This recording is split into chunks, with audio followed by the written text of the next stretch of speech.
What's up, guys? Welcome to another Sober Morning Reset coaching call. I am Aaron, the Sober Life Coach. I'm a coach, author, and I've been sober for the past 7 years. And I want to help you guys have that alcohol-free advantage. And I want you guys help live a happy, healthy, alcohol-free lifestyle. Today, we're going to be talking about the belief traps that keep us stuck. We talked about other belief traps yesterday. We're going to talk about a really common one that I see all the time with people. And that is this one right here, the belief trap of are you having more fun, right? I'm more fun when I drink. That's belief trap number two. And it's number two because a lot of people, especially myself, had this idea that I'm more fun when I'm drunk, right? I'm more fun when I'm drinking. I'm the life of the party, all those kinds of things. And it's a lie. It's a belief that you have. That's a lie. If you looked objectively, you probably aren't more fun when you're drinking. You probably are, repeating yourself and doing all those things. And it's no shame to that because I was like that as well, and I wasn't more fun when I was drunk. It was actually less fun, right? And this is a lie. You believe alcohol brings out your best self, but it actually blurs your natural charm, creativity, and energy. And the fun fades fast, and the crash always follows, right? You believe it brings out your best self. You believe but it actually is blurring your natural charm, right? You're blurring creativity and energy. And there's a great book called The Charisma Myth. I don't know if you've ever read it. But the charisma myth talks about charisma. We know we have charisma, like some people have it. It's called the X factor or charisma. All right. But the thing is about charisma is it's a skill you can learn. It's something you can do. It's something that there's certain elements to it, right? And if you really want to learn about charisma and how to effectively, have an effect on people that's positive and, in networking, whatever you want to use your charisma for, if you're drinking, all the things in that book, all the things about being authentic and having people like you, and all those things are going to get blurred by alcohol, right? Even your natural charm, your natural charisma is going to get blurred by alcohol. Your creativity, your energy.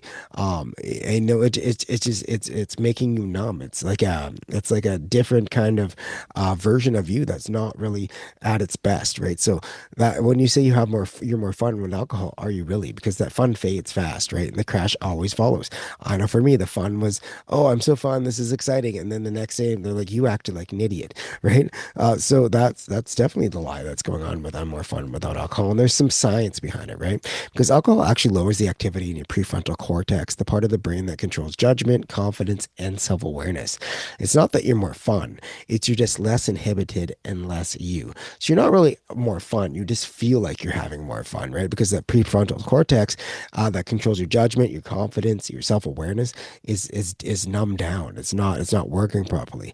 And so you're less inhibited, which means you're gonna say things that you wouldn't usually say. And maybe, hey, maybe you are telling a few good jokes or whatever, but you're less inhibited. That's why you feel like you're having more fun, even though other people are not. Science fact number two, drinking floods your brain with dopamine and GABA, creating fake, false confidence and social ease. But your brain adapts quickly. Each time you drink, it needs more to feel the same fun, right? So flooding your brain with dopamine, flooding your brain with this chemical called GABA, and creating false confidence and social ease. But that confidence it wears off because it wears off in your brain. They're gonna have another drink to get back to baseline, and then we get caught in that that craving rebound, right? Where we continue craving a drink. Oh, excuse me. You continue to crave a drink afterwards just to get yourself back to that normal level.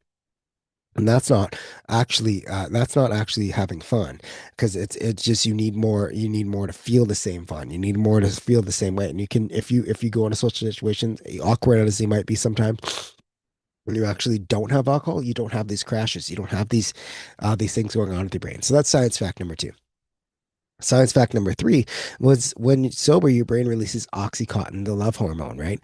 And the natural connection hormone through real laughter, eye contact, and presence. So when you're sober, you're releasing this oxytocin, you're releasing these hormones that give you real connection with people. That's genuine connection. Alcohol fakes it. Sobriety is what builds it, right? So you're not releasing the same chemicals. Because you're not having deep eye contact with people. You're not actually having genuine laughter. You don't have your presence there. And these are kind of like I said in that charisma myth book, it was kind of astounding to realize that connection and presence and all these things are what makes you a charismatic person. So if you're not getting those real connection, authentic, you're not becoming a charismatic person in the first place. You're not becoming that fun person. You're just becoming a fake version of yourself, that drunk version of you. And you think the horrible thing is you think that you're having so much fun. You think you're this person, but if you looked at it objectively, you're not. And I'm not shaming you guys because I was there too. I thought I was that fun drunk person, and let me tell you, I wasn't. Right? If I had a camera on myself, when I was drinking, I would realize that I was acting like a complete moron. And that's the truth. And that's why I really wanted you guys to uncover who this drunk version of you is. What do they act like? What do they walk like? What do they talk like? How do they show up? Who's the sober version of yourself? What do they do? How do they act? What do they walk like? Because you want to step into that sober version of you. And starting to step in, become that sober version is uncovering the lie that alcohol has been telling you and breaking that tether of this cognitive dissonance and realigning yourself with the real things that can help you with something I call the rewire, right? So that's where the sober switches come in because we're going to start using things that are actually going to give us the proper dopamine, give us the proper connection, give us the proper things in our lives. We're going to switch the drinking habit for things that are actually going to be something meaningful in our lives. And that's really going to help you guys. So let's reframe the truth today. You don't need alcohol to be fun. You need permission to be yourself. Just be yourself, and go out there. And I'm sure you're a funny, authentic person. I'm sure you're a charismatic person. If you made it anywhere in business or anywhere in life, or you have a good relationship, you are a person that people value. So let's get rid of alcohol because fun isn't found in a bottle, guys. It's found in being free from needing approval from other people, being free from needing approval from outside people, and approving yourself and having that confidence to go out there and get things done. So we're going to use the Dare to Be Sober method this morning. We're going to disrupt the thought, right? So anytime you get this thought, oh, alcohol is going to be more fun. I'm not going to be as fun. Ask yourself, use the power pause. Even 30 seconds can change the game, right? Pause. We have the Dare to Be Sober, the power pause meditation in the group. Use that, right? Take a couple minutes, even 30 seconds, a couple deep breaths, and ask yourself, what am I actually trying to achieve right now? What am I actually trying to achieve? What do I actually need? If you go into a social situation, what am I trying to achieve? If you're trying to achieve connection with somebody, you're trying to land a business deal, you're trying to maybe you're going on a date, right? If you're trying to achieve that authentic connection with somebody, alcohol is not going to give it to you, right? And reframe: does alcohol really make me more confident? Ask yourself that. Is it going to make me more confident in the situation? Is it actually going to give me this authentic connection I need? Is it going to move this relationship forward, or is it going to pull it back? Those kinds of things. And then ask yourself, okay, if it's not going to help me with this, then what is it going to do? It's actually going to make this connection worse. It's actually going to give me this false confidence and make things worse. And think about it. Play the tape forward. What's it going to look like tomorrow? What's it going to look like if this whole thing, you have a social event or whatever you're going into and you think it's going to be more fun? What happens when you go through this whole event tomorrow morning and you get that craving rebound and you wake up with the shame, the fog, the guilt? Is it worth it? All right. And then ask yourself, what will happen if I walk into this, awkward as it is, have some confidence, even if it's not, genuine, real confidence at the moment, get in there and try it. And what's going to happen then? Well, you're going to build your confidence. Tomorrow morning, you're going to wake up. Maybe you'll still have a little bit of this shame guilt cycle or whatever because your brain's still realigning itself. But at least you have things in place so you can get to where you want to go. And ask yourself, will I feel more confident tomorrow morning, the next day, the next week? Will I feel more confident? Then, definitely not. So, and execute your sober switch. So it's connection over compliance with the other people. So sober switch, I would recommend you guys use is authentic connection, right? Next time you feel pressure to be fun, pause, take 3 breaths, make eye contact, and listen fully. Really connect with the people. One thing I learned from, I can't remember what her name is. She is a body language expert. Anyway, she was talking about if you want real authentic connection with someone, look into their eyes and see their eye color, right? So make eye contact, listen fully, be present in the moment. Take a couple breaths.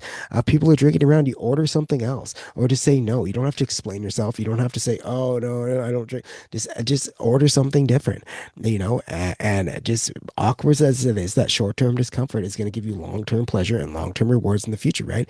And then you can lead the vibe instead of matching it, right? You can be the leader there, and people remember presence, not performance. You're not acting, right? They remember you were present. You were there, and you were the person that didn't drink. Maybe someone at that table needs that person to step out and say, no, I'm not drinking right now.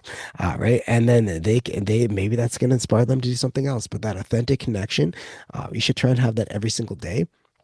And really, think about it. Am I having an authentic connection or am I not? Because that's really going to help you as well in these to get rid of that belief and that myth. Anyways, guys, I thank you so much for being letting me coach you guide. Life is so much better on the sober side. We'll be doing this another belief trap tomorrow. So hopefully you guys get out there, get some authentic connection in today. Use that sober switch. Use the habit loop that we've been talking about. Uncover what's the triggers are. Uncover these limiting beliefs. Break them one at a time. Use the power pause. Use the things we've been doing the challenge here so that we can get to where we want to go. If you guys have 7 minutes of the day, I will see you guys in the next video.